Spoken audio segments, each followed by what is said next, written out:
is no doubt that every child learns differently.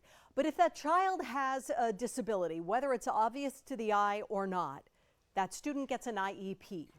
And even though the plan is clearly laid out by the California Department of Education, some parents say that school sites are not doing enough to address each student's individual needs, which creates a crisis in the classroom.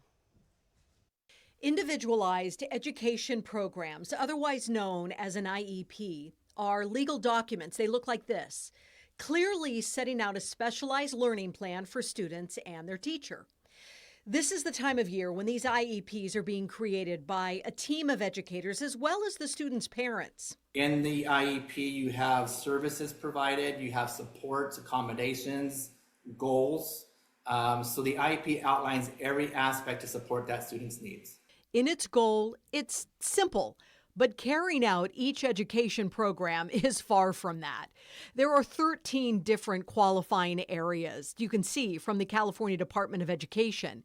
And there are plenty of reasons a student would qualify for an individual education program that either pulls in support in the general ed classroom. This is where you see a lot of team teaching. A special education teacher together with a general ed teacher working together to meet that student's needs within the general education classroom. Or pulls out the student, where the special education student is placed in a smaller environment with a classroom full of his or her peers. The curriculum is modified to the level that meets the student's needs.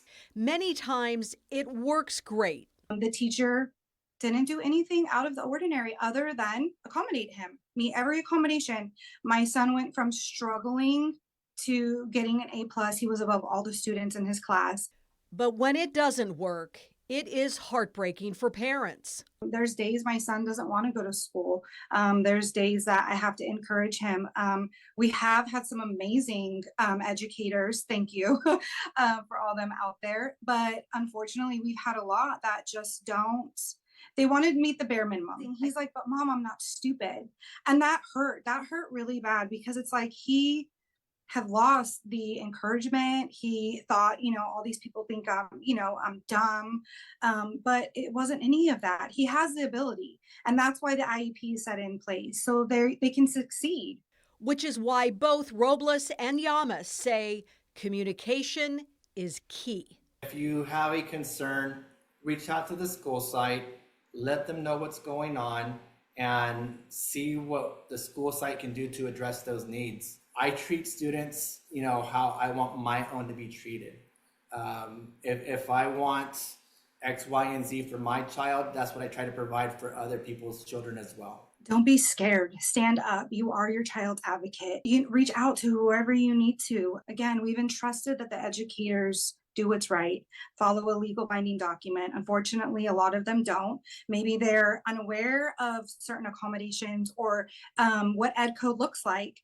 But I just feel like getting out there, speaking up, that, go to board meetings. Just do your due diligence because unfortunately, we have a lot of educators that aren't. And do you have a story about how students are behind in their education or ways that teachers are successfully helping them gain ground? Do you know of threats or safety concerns on your campus? If so, please share those story ideas on our Fox 26 Crisis in the Classroom hotline. We are working to highlight solutions to help make our schools safer and our students more prepared for their lives ahead. Email us at kmphclassroomtips@gmail.com, or you could just call this phone number and leave a message. Hi, I'm Monty Torres with Fox 26 News on YouTube. Thank you for checking out our YouTube channel, where we have loads of great content for you to choose from. And while you're here, why not click on the subscribe button right here? That way you can stay in touch with all the latest breaking news, everything news related within the Central Valley. And thank you for watching.